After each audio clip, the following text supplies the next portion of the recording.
आदित्यनाथ, श्री योगी आदित्यनाथ। अध्यक्ष महोदय,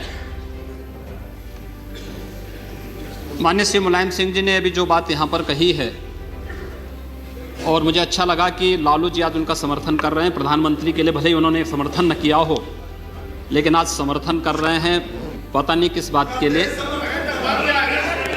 लेकिन मैं आपके माध्यम से पूरे सदन का ध्यान आकर्षित करना चाहता हूं उन मुद्दों की ओर जो आज भी सदन की मर्यादा के विरुद्ध यहां पर बातें हो रही हैं और किस प्रकार से गुमराह किया जा रहा पूरे देश को। अयोध्या में 3 प्रकार की परिक्रमाएं होती हैं, पंचकोसी, 14 कोसी और 84 कोसी। और महोदया, उसी परंपरा के अनुसार 84 कोसी परिक्रमा देश के संतों ने प्रयागराज महाकुंभ के अवसर पर 10,000 संतों ने वहां पर तय किया था और उसी के अनुसार परिक्रमा का यात्रा का कार्यक्रम तय हुआ था। महोदया, मैं स्पष्ट कर देना चाहता हूं कि अयोध्या में श्री राम जन्मभूमि, जिस पर माननीय उच्चतम न्यायालय ने इलाहाबाद उच्च न्यायालय की खंडपीठ के निर्णय के बाद स्थगन आदेश दिया है, उससे 25-30 किलोमीटर दूर बस्ती जनपद के मखोड़ा नामक स्थान से, जहां पर महाराज दशरथ ने पुत्रेष्टि यज्ञ किया था, उस स्थान से इस परिक्रमा यात्रा को प्रारंभ होना था और विशुद्ध धार्मिक यात्रा थी। इसमें किसी राजनीतिक दल का कोई हस्तक्षेप नहीं था। बिल्कुल 200-250 संतों को इस यात्रा में चलना था और 13 सितंबर तक ये 20 दिन की यात्रा है। लेकिन जिस प्रकार से धार्मिक स्वतंत्रता के मौलिक अधिकार पर उत्तर प्रदेश सरकार ने प्रहार किया है, महोदय, पहली बार ये देखने को मिला है कि लगभग 2000 से अधिक संतों को गिरफ्तार किया गया है और पूरी तरह अपमानित किया गया है।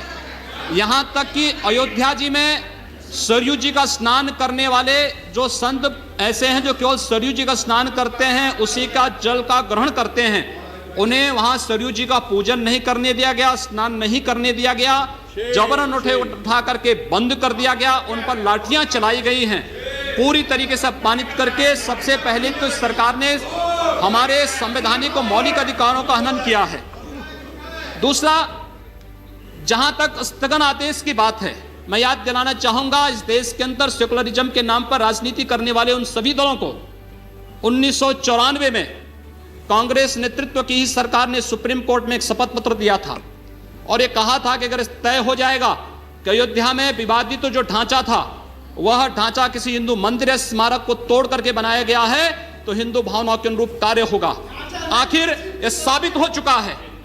अयोध्या में 30 सितंबर 2010 को इलाहाबाद उच्च न्यायालय की लखनऊ खंडपीठ की पूर्ण पीठ ने जो फैसला दिया है, उसमें तीनों जजेस ने एक स्वर से कहा है कि विवादित भूमि ही राम जन्मभूमि है, और जब विवादित भूमि राम जन्मभूमि है तो फिर उसके लिए कानून बनाने की मांग इस देश का संत समाज कर रहा है, कोई पाप नहीं कर रहा है।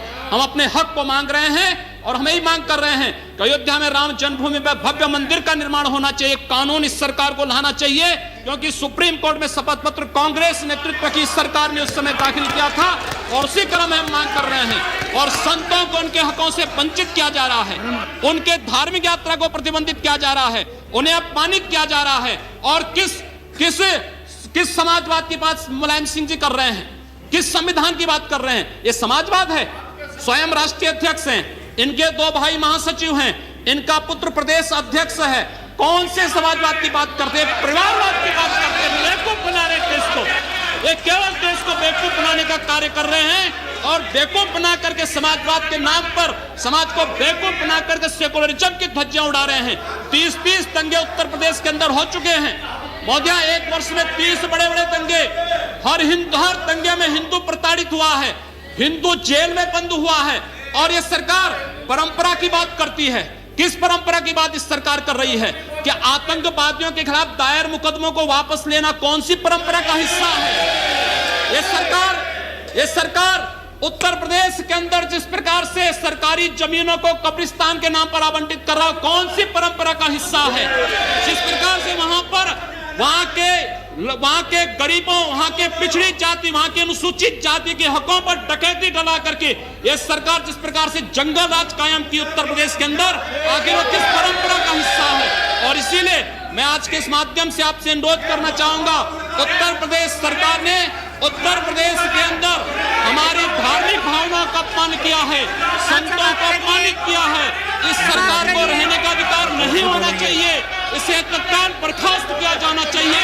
आपसे मैं ये अनुरोध करूंगा कि भारत सरकार से मैं ये मांग करूंगा, ये सरकार लड़ाने का कार्य कर रही है, यह केवल मुस्लिम जिहादी आतंकवाद को प्रश्रय दे करके, हिंदुओं को अपमानित करके संतों का अपमान करना चाहती है।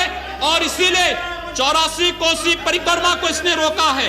महोदया, जितनी फोर्स वहां लगाई गई अब उसका दशांश भी, महोदया, उसका केवल दशांश भी केवल सुरक्षा के लिए देखी 200-250 संत अपनी धार्मिक यात्रा को शांतिपूर्ण ढंग से निकालते। इस सरकार ने यात्रा पर रोक लगा करके उत्तर प्रदेश के अंदर 10 करोड़ लोगों को पीड़ित किया है, अपमानित किया है, उनको परेशान किया है। और यही नहीं, यह सरकार लगातार हिंदुओं को अपमानित करने का कार्य कर रही है। और इसीलिए मैं आपके माध्यम से अनुरोध करूंगा, इस सरकार को रहने का कोई अधिकार नहीं, इसे बर्खास्त किया जाना चाहिए।